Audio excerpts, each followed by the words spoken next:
Hello, Knowledge is Power Club members. I hope everyone is doing well this holiday weekend because it is Memorial Day weekend. This is going to be a shorter meeting because a lot of the information that you're going to be getting will be at the end of this month in a new workbook. So this is a pivotal month for many juniors that are trying to evaluate what is going to be on their college list. So let's go ahead and start the presentation, and we'll go from there. All right, so it is the KIPC May meeting. And as you know from the calendar that was in your Google dashboard, that this is about reaping what's been sown. So with what we've been doing, you can see that it's been a very busy month. I certainly hope that your AP exam results are in your favor, and those should be coming out around mid-July. So that'll be important. And of course, there will be somewhat of an evaluation as to whether you share your AP exam scores with colleges or not. Okay. So with this workbook phase, we started with the Your College Story workbook. And that was the activities section. That was you gathering all of the information of the activities that you have done over the years, the duration of time that you have spent doing those activities, and any kind of impact quantitatively as to the impact that you've had, not only within your own community, but even outside of that community. So that first workbook back in February was about you compiling and gathering all of your information so that you could tell your story. Then we moved on to the next workbook, which was How Will Others Tell Your Story? And that was about gathering information against your Clifton strengths as to who would be your best recommenders, both in school and outside of school.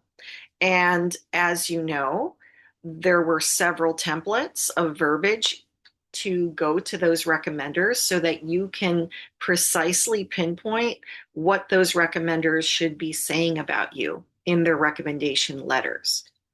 Now we've come to a point where it's about where will you continue your story. So I call this a very pivotal month because this is the month where you will be receiving this workbook, and I will teach you how to develop and formulate your best fit college list for where you'll be applying in the fall. I think the first thing is to start at the very, very beginning. Okay. So I like there are top 5 starter questions to ask yourself. And I'm really hoping that if you are seeing this recording, that you pause after each question so that you can really give some thought to what I'm asking here, because this is where the foundation of your college list begins. The first question is, do you want to go to college? That is really the very first question to ask, because it is certainly not assumed that you should be going directly from high school into college, first off. And secondly, if you should be going from high school into college in the first place, right? So there are several avenues to success these days, and college is not the answer for everyone. So, do you want to go to college? I think is an extremely important question that you should be answering for yourself. Then moving on to, why do you want to go to college? If you're thinking about the first question of whether you want to go or not, then perhaps the second question will help to either validate that you do want to go or validate that you don't want to go. So think about why you want to go to college and think of several reasons and contemplate that for yourself. The third question is, what kind of environment will help you thrive? That's about knowing who you are, your inner self. Okay. Because every student is a good seed, I always say. It's finding that right soil to plant your seeds there so that you can flourish, right?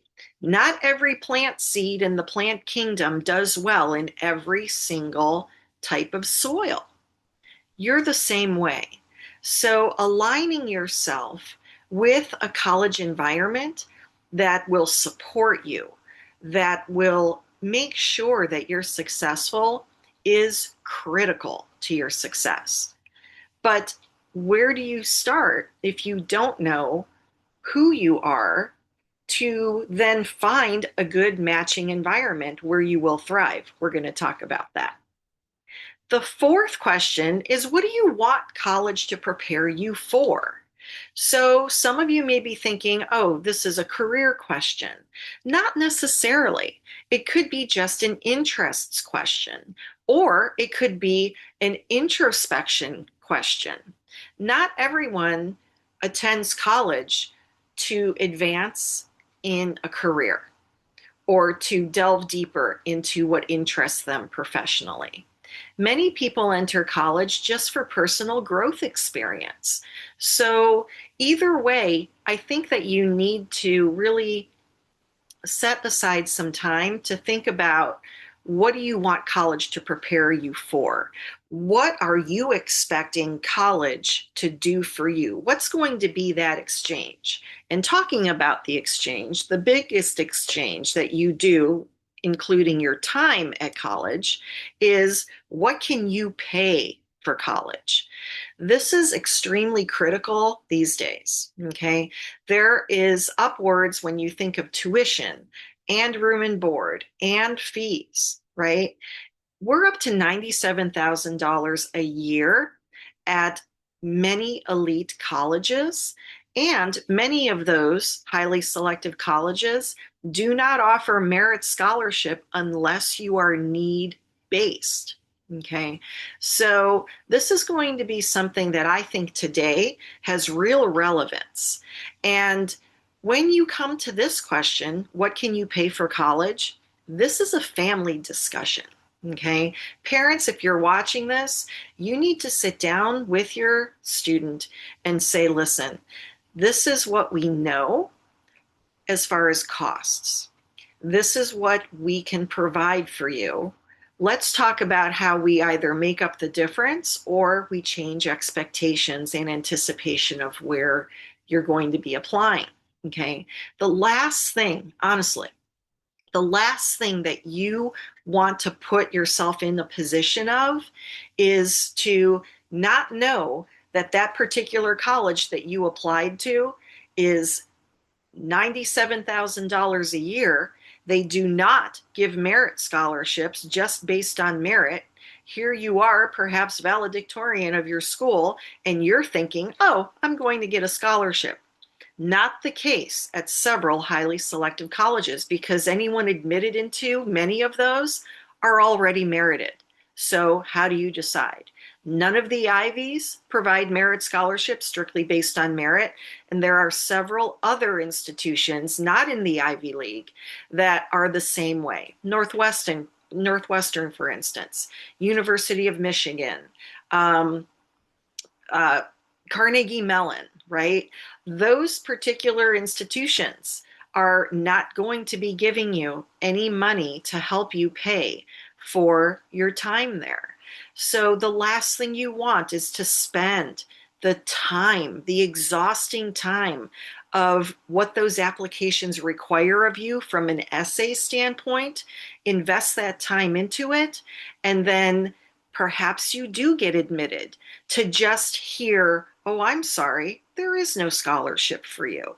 And then you have to then disappointingly choose elsewhere. And it's just not good for the psyche. That's all I'm saying. So, this is, I think, a conversation that should be had within a family unit to really understand what we're talking about finance wise. Okay. So, when we're talking about evaluating colleges and starting your list will be very, very long at the beginning. Okay. And the where we start that list is knowing yourself, knowing what you want in a college, and understanding who you are initially. Then, when you take that further and you start investigating colleges, you're trying to find best fit. This is what that workbook at the end of this month will be guiding you towards every step of the way. I used to do this with my very private clients in the old way that I used to do things.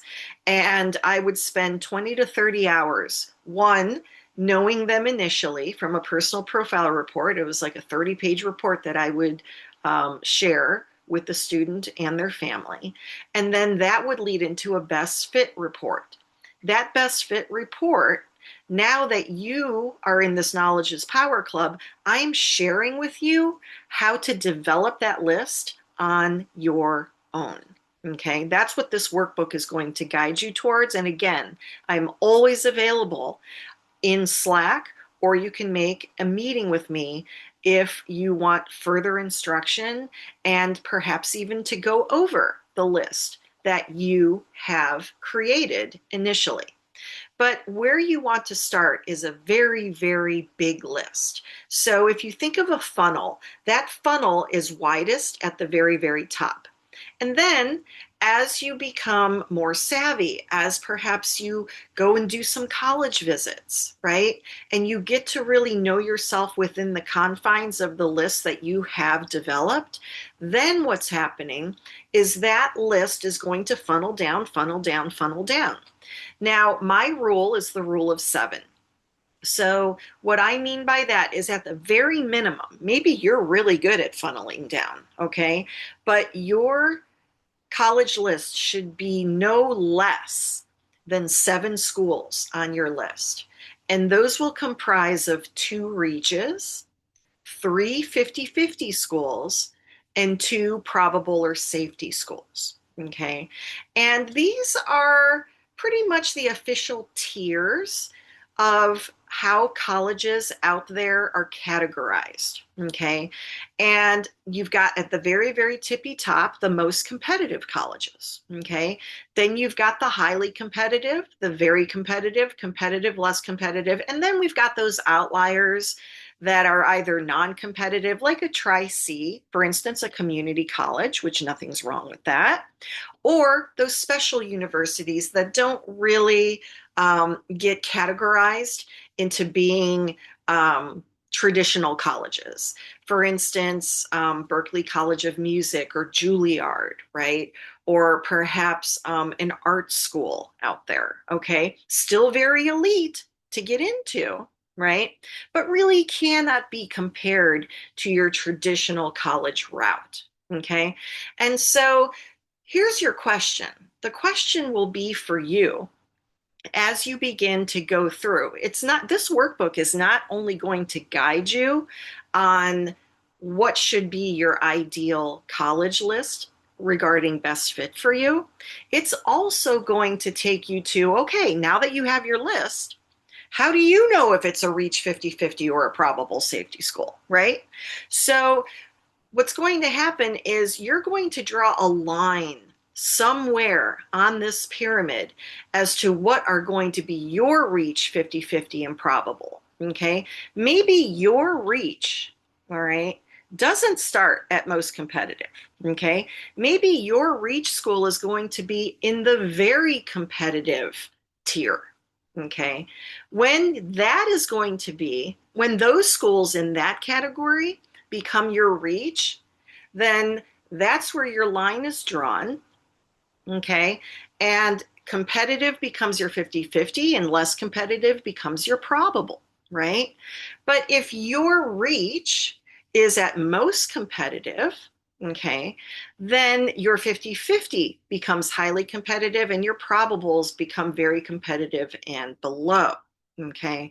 Now, if let's just say that your reach schools are in the very competitive line, okay, I certainly encourage, don't have a problem with perhaps applying to one or two Hail Mary schools, okay?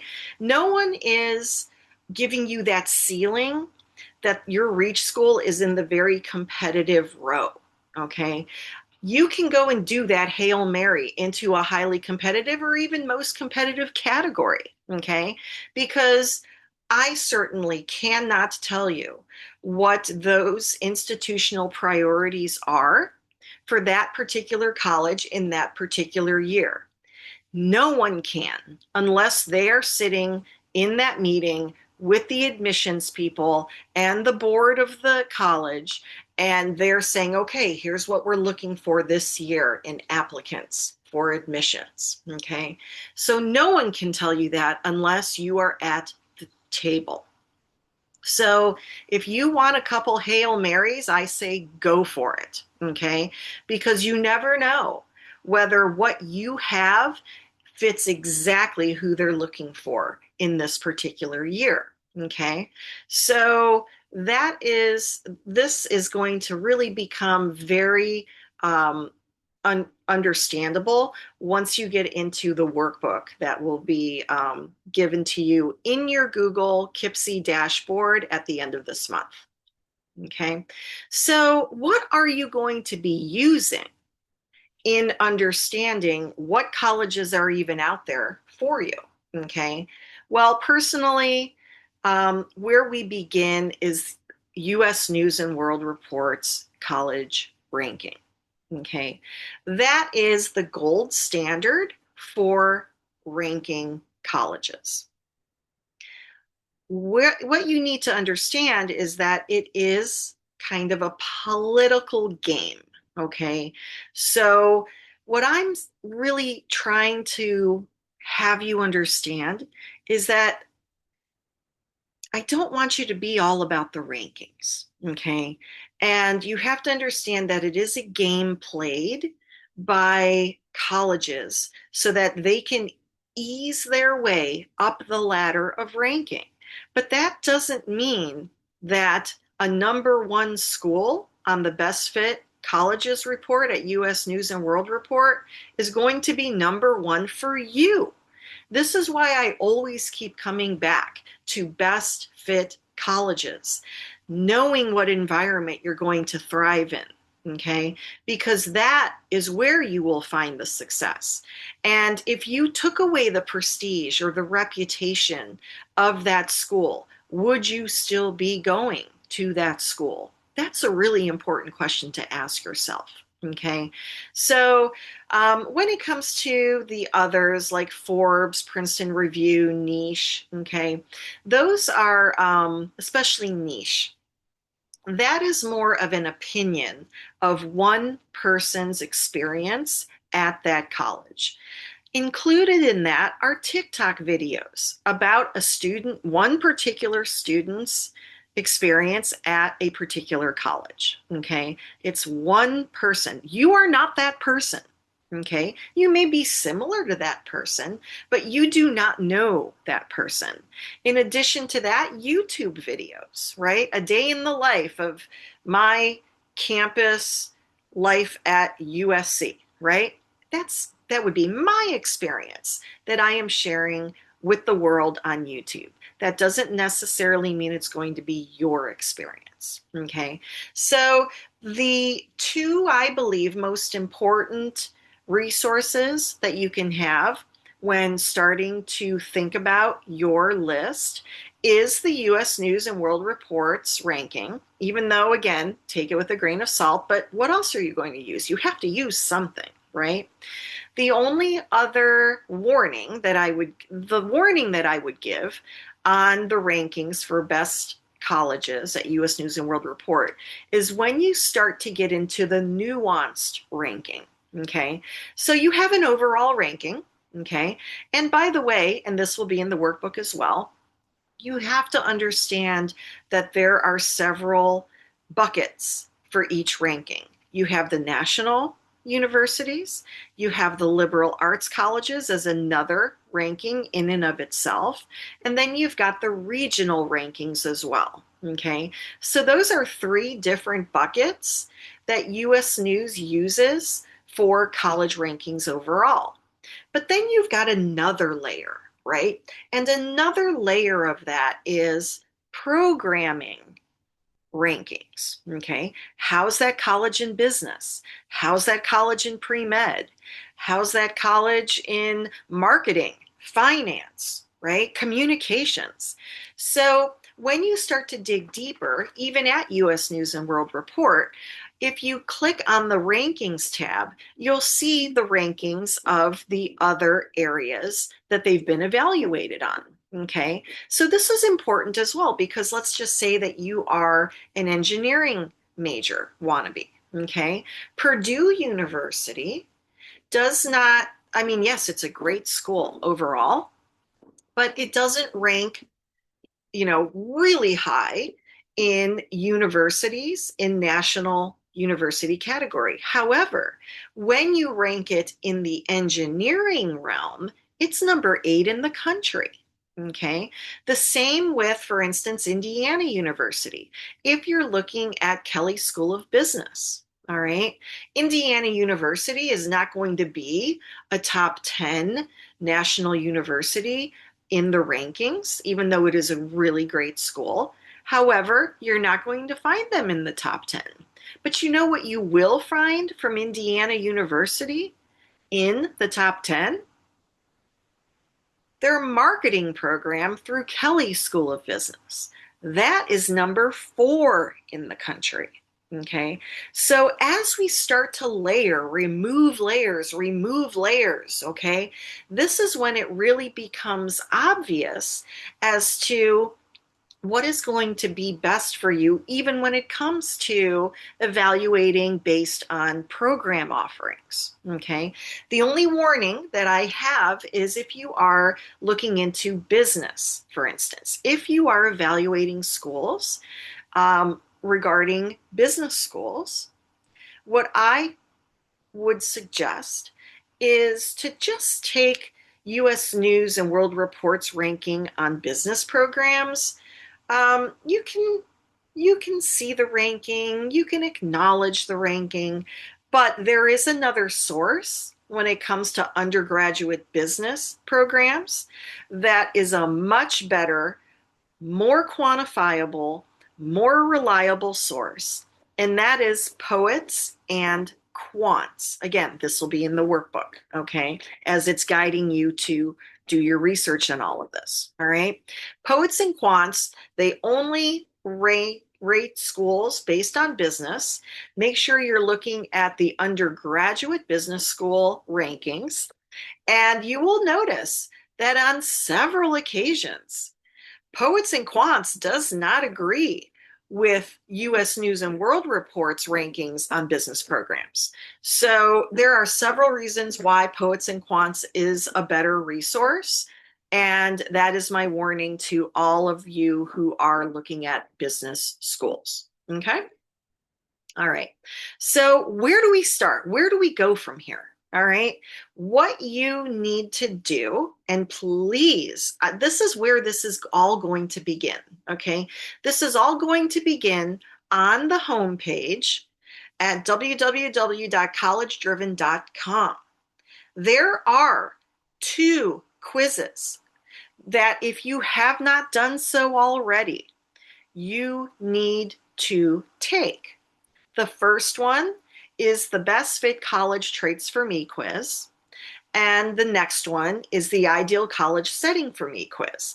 They are underneath the College Visit Download guidebook. Okay, so I am pointing to you where they are on the home page. You click right there and you will be connected to putting in your email address, then going to the quiz and taking it and getting your results immediately. you will be using those results as protocol to get to your best fit colleges list. All right.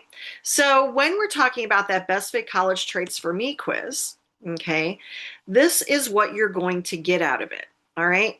You're going to go, you're going to take the quiz, you're going to get your results in a PDF immediately. Okay. And this is what it's going to reveal. This is a self-awareness, right? Because we cannot go out and find your best fit colleges unless we know who you are, right?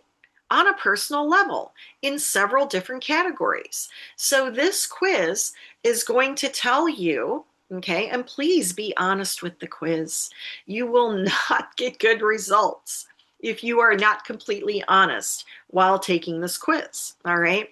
So you're going to ascertain your self-awareness on school enthusiasm.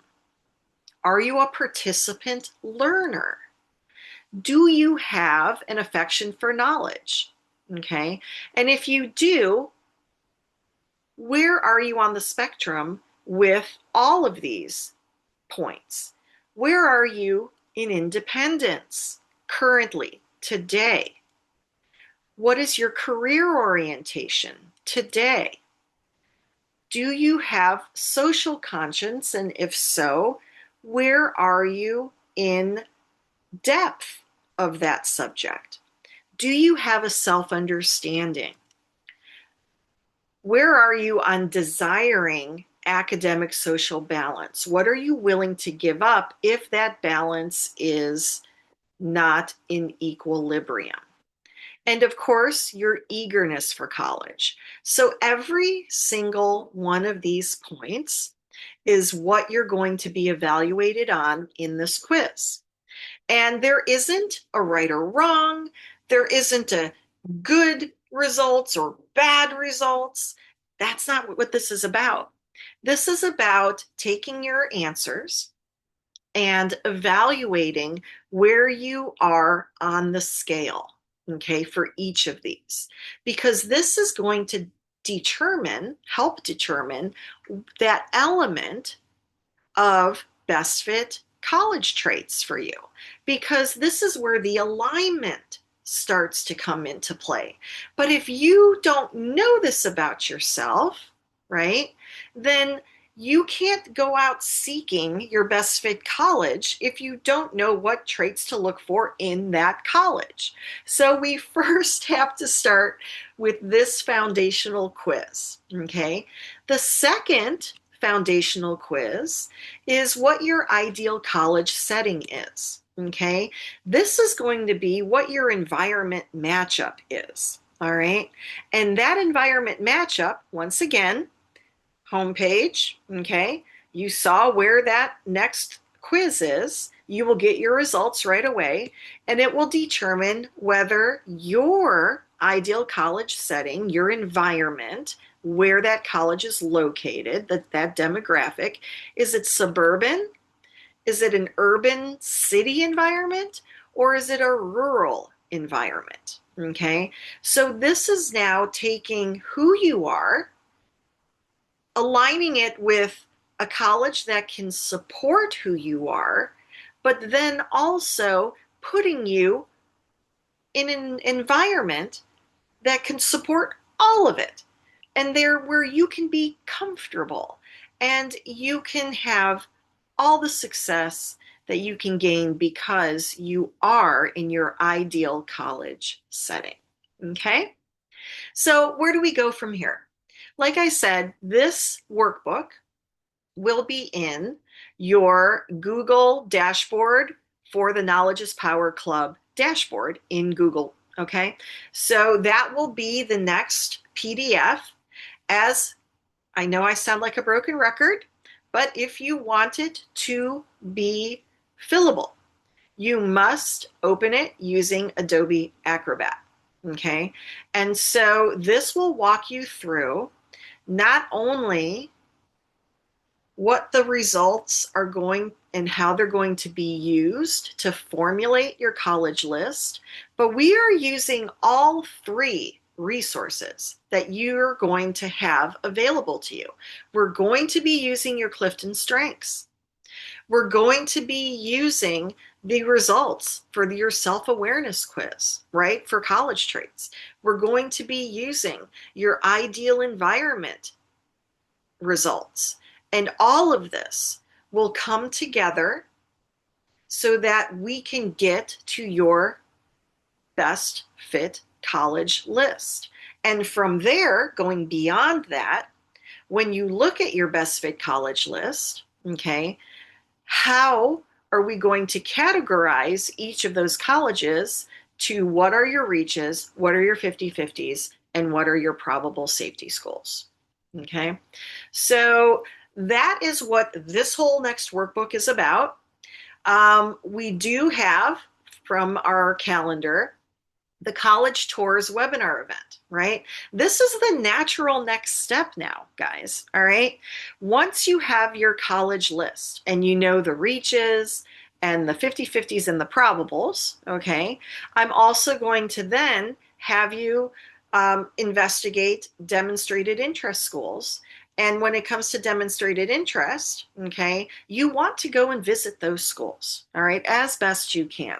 So the next natural progression in all of this is to make those college visits. Now, I know that we talked about college visits back in February. Okay, so that's when we had the college tour webinar and masterclass, and that was all well and good.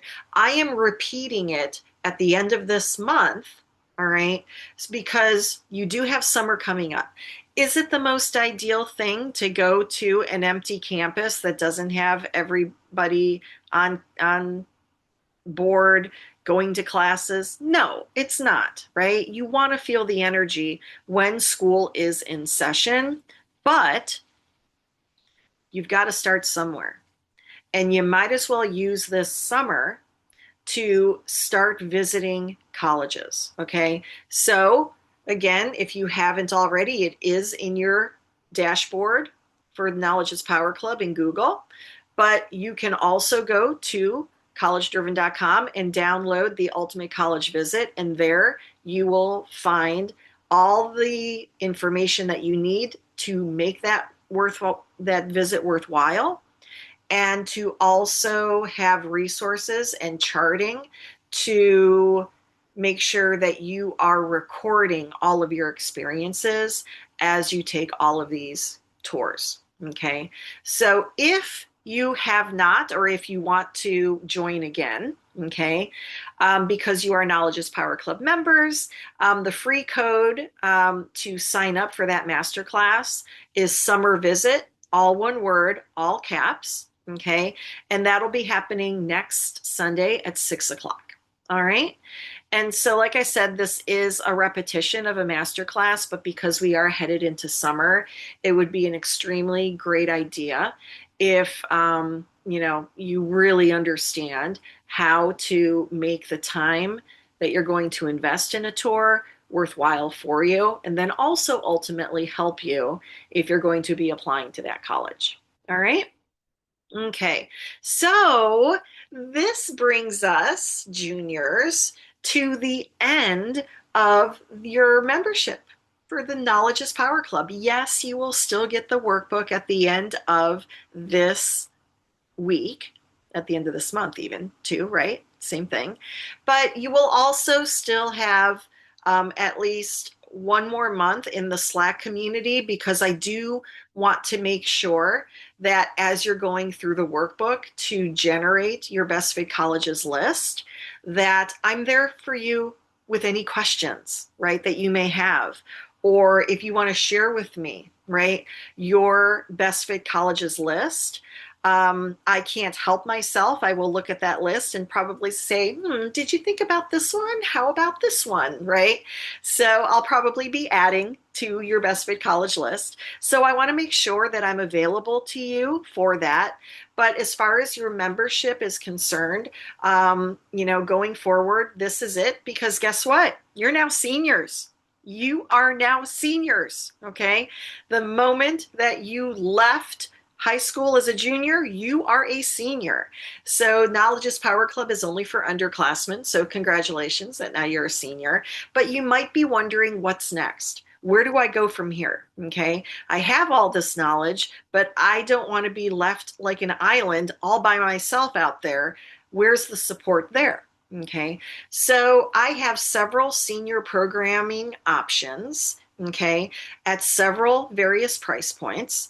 And those price points also correlate to the amount of support, the type of support that you're getting, okay. Several of you that are probably watching this right now have already signed up, okay. So don't worry. I've got you. Don't worry about this. But for those who have not signed up for a senior program as of right now, I encourage you to join me on Zoom on May 28th at 7 p.m.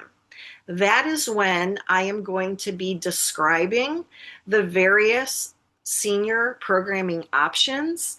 And again, there will not be any obligation whatsoever to purchase anything that evening or anything like that. I just want to make sure that you understand that you are not being abandoned high and dry. Okay. All right. This is something that I want to explain to you as to what your options are, what you get for each of the options. And also do remember that as a former Knowledge is Power Club member, you also get a discount for any of those programs going forward. Okay, so hopefully I will see you if you're interested in this and continuing forward on the Zoom call on May 28th at 7 p.m. I will send out a broadcast email to all of the members that are juniors that are going forward that have not yet signed up with the senior program for me, and that will be in an email. So look for that at the beginning of this week. And like I said, bring your questions, bring any concerns that you may have, but understand that with the workbook that you'll be getting at the end of this month, the Slack support is still there so that we can really get to the end phase of the Knowledge is Power Club, which was always the intention of ending with your best fit college list. Okay? All right. Well, that's all that I have. Thank you so, so very much. I really appreciate you being here and happy Memorial Day. Thanks. Bye bye.